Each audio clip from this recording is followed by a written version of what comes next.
प्रदोष व्रत प्रत्येक तेरस को किया जाता है। हिंदी माह के अनुसार प्रत्येक माह में 2 तेरस आती है, एक कृष्ण पक्ष की तेरस, दूसरी शुक्ल पक्ष की तेरस। और प्रदोष व्रत का व्रत जो होता है वो सोमवार के व्रत की तरह ही किया जाता है। इसमें शिव जी की पूजा की जाती है, उनका अभिषेक किया जाता है और एक समय भोजन किया जाता है। जब श्री सूत जी महाराज अपने श्रीमुख से अमर कथाएं कह रहे थे, तब महर्षि गर्गाचार्य ने प्रदोष व्रत का विधान, महात्म्य और इसके बारे में कथा कहने का सूत जी से आग्रह किया था। तो सूत जी महाराज ने गर्गाचार्य के आग्रह पर प्रदोष व्रत का विधि विधान बताया था। उनके अनुसार सोमवार के दिन शिव जी की जिस तरह से पूजा की जाती है, उसी तरह से प्रदोष व्रत के दिन भी शिव जी की पूजा की जाती है। प्रदोष का व्रत करने से देवों के देव महादेव बहुत प्रसन्न होते हैं और दुख दारिद्र्य को दूर करके मनोवांछित फल देते हैं। इस व्रत को करने वाला व्यक्ति अंत समय में शिवलोक को प्राप्त होता है। अंत में श्री सूत जी महाराज बोले कि अब मैं आपको आपकी इच्छा अनुसार कथा भी बताता हूँ, अतः सब लोग ध्यानपूर्वक श्रवण करें। एक समय विदर्भ राज्य में एक ब्राह्मणी रहती थी। वह रानी की सेवा करती थी और उसका पति देवव्रत नाम का ब्राह्मण था, जो कि राजा की सेवा करता था महल में। और अब थोड़े दिन बाद रानी के एक पुत्र हुआ, उसका नाम धर्मगुप्त रखा गया। ब्राह्मणी चूंकि रानी की सेवा करती थी, तो वो साथ ही साथ धर्मगुप्त को भी पालने का काम करने लगी। वो धर्मगुप्त को भी संभालती थी, उसको भी खिलाती थी, उसके भी सारे काम करती थी। और वो जब धर्मगुप्त को काम करती थी, उसको खिलाती थी, तो बिल्कुल उसी स्नेह और ममता से खिलाती थी जैसे एक माँ अपने बेटे के साथ जिस स्नेह और ममता से उसका कार्य करती है। अब धीरे धीरे राजकुमार बड़ा हुआ, तो वो ब्राह्मणी को अपनी दूसरी माँ मानते हुए उतना ही आदर देता था, क्योंकि ब्राह्मणी भी उससे माँ के समान स्नेह रखती थी। तो वो राजकुमार भी अपनी माँ मानता था उनको, और वो ब्राह्मणी को गुरु माता कहता था। अब चूंकि वो इकलौते राजकुमार थे, तो जल्दी ही उनको युवराज भी घोषित कर दिया गया राज्य का। और कुछ समय बाद ब्राह्मणी के भी एक बेटा हुआ, उसका नाम उन्होंने शुचिव्रत रखा। तो राजकुमार धर्मगुप्त जो था, वो शुचिव्रत को छोटे भाई की तरह ही प्यार स्नेह से रखता था, उसकी देखरेख करता था। और शुचिव्रत राजकुमार धर्मगुप्त को बड़े भाई के जैसा मान देता था, उनकी सब बात मानता था, उनके साथ रहता था। ये सारी इस तरह से चल रहा था। ब्राह्मणी भी दोनों बच्चों को समान रूप से अपना बेटा मानते हुए दोनों पे समान रूप से ममता लुटाती थी, और इस तरह से उनके दिन निकल रहे थे। पर उस राज्य का मंत्री जो था, वो बहुत ही कुटिल था। वो राज्य हड़पना चाहता था, तो वो रोज कुछ न कुछ षड्यंत्र करता था। परंतु ब्राह्मण देवव्रत जो था, वो राजा का बहुत विश्वास पात्र था, और वो राजा के लिए बहुत ही निष्ठावान था। तो वो उसके कोई भी षड्यंत्र को सफल नहीं होने देता था मंत्री के। तो इस कारण से वो मंत्री रोज ब्राह्मण के काम में टांग अड़ाता था, उसके हर काम में मीन मेख निकालता था, उसको परेशान करता रहता था, जिससे वो ब्राह्मणी भी थोड़े से दुखी रहते थे। अब एक बार क्या हुआ कि उनके जो पड़ोसी शत्रु राजा था, उसने राज्य पे आक्रमण कर दिया। अब वो तो कुटिल मंत्री था, जो कि गद्दी हड़पना चाहता था राज्य की। उसने सोचा कि अच्छा अवसर है, यदि मैं सामने वाले शत्रु राजा को सारी जानकारी दे दूं, तो हो सकता है कल वही मेरे को गद्दी पे बिठा दे। तो उसने गद्दारी करके और शत्रु राजा से मिल गया, और उसने राज्य की और सेना की सारी गुप्त जानकारियां उसको पहुंचा दी, जिससे क्या हुआ, शत्रु राजा को जीतने में आसानी हो गई, और वो उस राजा की सेना को हराते हुए महल तक पहुंच गया। अब महल में ब्राह्मण देवव्रत भी राजा की रक्षा करते हुए मारा गया, और थोड़ी देर बाद राजा रानी भी मारे गए। अब राजा रानी के मारते ही वो कुटिल मंत्री ने सोचा कि राजकुमार धर्मगुप्त को भी मार दूं मैं, ताकि मेरा ये आखिरी कांटा भी हटेगा, तो मैं निष्कंटक होकर राज्य करूंगा। तो वो उनको ढूंढने लगा। पर जैसे ये बात ब्राह्मणी को पता चली कि राजा रानी मर गए और वो मंत्री जो है वो धर्मगुप्त को ढूंढ रहा है, तो ब्राह्मणी ने अपने बेटे को और धर्मगुप्त को लिया, और वो किले में से निकल गई और जंगलों में चले गई, छुप गई जंगल में जाके। अब जंगल में जब वो गई, तो उसके पास कुछ भी नहीं था, पति भी मर गया, राजा रानी भी मर गए, तो उसके ऊपर घोर विपत्ति आ गई थी। तो खूब दुखी रहती थी वो, और 2 ही बच्चों की रक्षा करने के लिए वो जंगल में ही झोपड़ी बना के और वहीं रहने लगी। अब उनके पास कुछ भी नहीं था, धन वगैरह कुछ भी। तो कभी तो वो भिक्षा मांग के खाते थे, कुछ पास के गांव में जाके भिक्षा मांग के लाती थी वो ब्राह्मणी, और कभी भिक्षा नहीं मिलती थी तो पेड़ों से फल फूल तोड़ के और वही खा के और अपना और अपने बच्चों का निर्वाह कर रही थी। इस तरह से वो अपने बच्चों को पाल रही थी। वहीं पास में शांडिल्य मुनि का आश्रम था।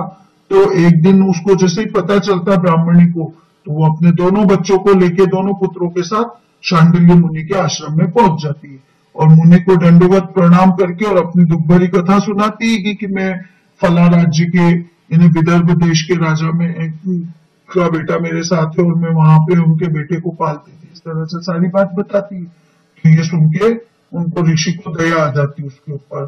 तो वो ब्राह्मणी को एक उपाय बताते हैं कि तुम ऐसा करो कि एक वर्ष तक प्रत्येक पक्ष की 13 के दिन यानी प्रदोष के दिन व्रत करो, भगवान शंकर की पूजा पाठ करो, तो भगवान शंकर की कृपा तुम पे होगी और तो तुम्हारे सारे दुख दारिद्र्य दूर हो जाएंगे और तुम्हारा जीवन सुखी कर देंगे भगवान शंकर।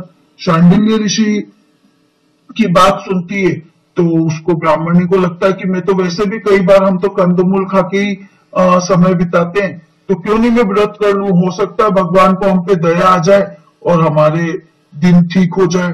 तो वो शांडिल्य ऋषि से कहती है कि आप इस व्रत का विधि पूर्वक मेरे को पूजन का भी विधि विधान बता दो, तो कैसे क्या करना है। तो शांडिल्य ऋषि कहते हैं कि प्रदोष व्रत की पूजन और उसका विधि विधान तो बहुत बड़ा है, परंतु तुम तो श्रद्धा भक्ति और सामर्थ्य के अनुसार विश्वास रख के जितना तुमसे बने भगवान भोलेनाथ की उतनी सेवा करो। भगवान भोलेनाथ बहुत ही भोले होते हैं, इसीलिए उनको भोलेनाथ कहा जाता है। वो शीघ्र ही अपने भक्त पे कृपा करते और उनका कल्याण करते। तो भोलेनाथ तुम पे भी कृपा करेंगे और तुम्हारा भी कल्याण करेंगे। ऐसे शांडिल्य ऋषि जब वो ये बात कहते हैं, ब्राह्मणी उनके वचन पे बहुत ही विश्वास रखते हुए श्रद्धा भाव और सामर्थ्य से व्रत आरंभ कर देती है। कि अब सूत जी बोलते कि हे मुनीश्वरों, अब आगे की कथा में जो आपको बता रहा हूं वो ध्यानपूर्वक सुनो।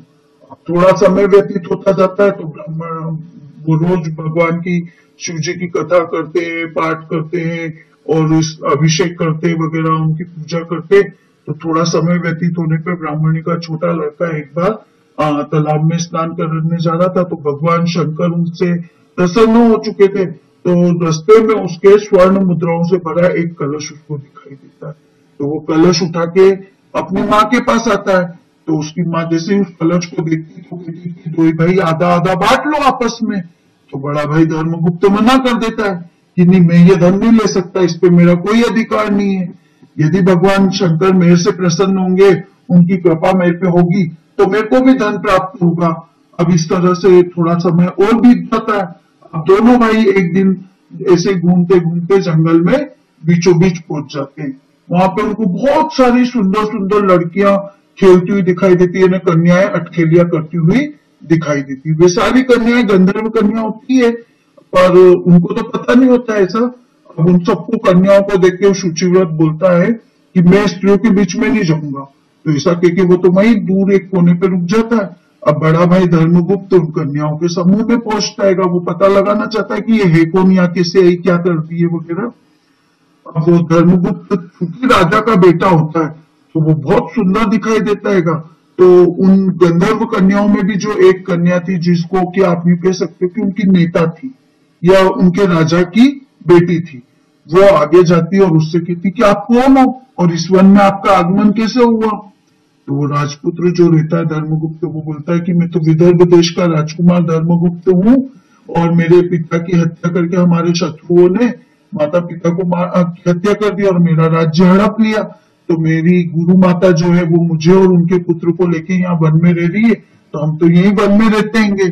अब आप अपना परिचय दो कि आप कौन हो और आप यहाँ इस वन में इस समय क्या कर रही हो इतनी सारी आप कन्याओं के साथ में। तो वो गंधर्व कन्या बोलती कि मैं विद्रुवक नामक गंधर्व की पुत्री अंशुमति हूँ और मैंने अपनी सूक्ष्म बुद्धि के द्वारा आपके मन की भावना जान ली कि आप मेरी तरफ आकर्षित हो रहे हैं, आप मुझ पर अनुरक्त हैं और ऐसे ही मेरा मन भी आपको देख के चंचल हो रहा है, मेरा मन भी आपकी तरफ आकर्षित हो रहा है। हो सकता है ईश्वर ने हम दोनों को एक दूसरे के लिए ही बनाया हो, इतना कहती है। और वो गंधर्व पुत्री जो रहती है वो अपनी मणिमाला निकाल के अपने गले में से और राजपुत्र के गले में डाल देती है। अब तो राजपुत्र बोलता है कि हे सुमुखी, यानी सुंदर मुख वाली, मैंने तुम्हारा प्रणव उपहार प्रेम से स्वीकार तो कर लिया, परंतु मैं बहुत निर्धन हूं, तो मेरा और तुम्हारा विवाह कैसे हो सकेगा?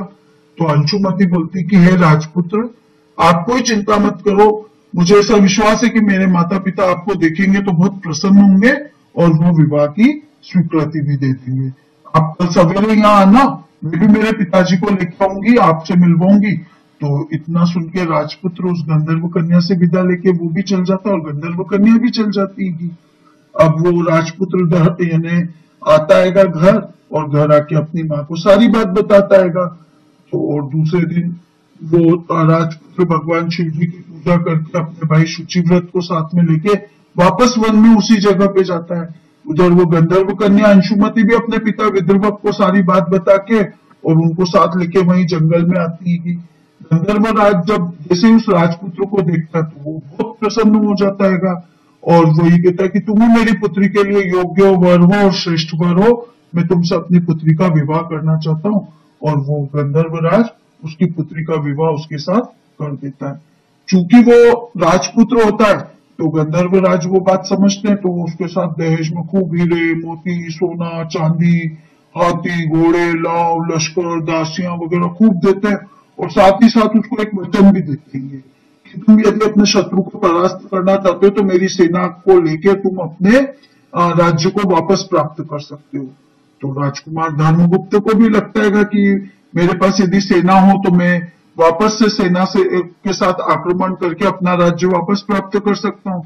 तो एक दिन वो क्या करता है कि अपना राज्य वापस प्राप्त करने के उद्देश्य से ब्राह्मणी और शुचिव्रत के साथ शिव जी की पूजा करता है और शत्रु पे आक्रमण कर देता है शिव जी की पूजा करके। अब शिव जी की कृपा से उसको विजय प्राप्त हो जाती है और जो उसका शत्रु राजा था और वो उसका मंत्री जो था कुटिल मंत्री, उनको वो मार के और अपने राज्य पे पुनः अपना अधिकार कर लेता है। अब गंधर्व राजा ने तो अपना वचन पूरा करके धर्मगुप्त को वापस से विदर्भ देश का राजा बना दिया। धर्मगुप्त जैसे ही राजा बनता है तो वो जो छोटा भाई होता है उसका शुचिव्रत, उसको वो अपना मंत्री बना लेता है और उसकी जो गुरु माता होती है उनको राजमाता के पद पे सुशोभित कर देता है। और इस तरह से वे भगवान शिव जी की कृपा से सभी आनंद से रहने लग जाते हैं। तो सूत जी बोलते हैं, हे ऋषियों, जो भी स्त्री और पुरुष पूरी श्रद्धा भक्ति भाव से इस प्रदोष व्रत को करेगा और शिव जी का पूजन करेगा, अभिषेक करेगा, रात्रि में जागरण करेगा, कथा सुनेगा, महादेव जी उन पर अपनी कृपा करेंगे, उनके सारे कष्ट हर लेंगे और अपने लोक में उनको अवश्य ही स्थान देंगे। भगवान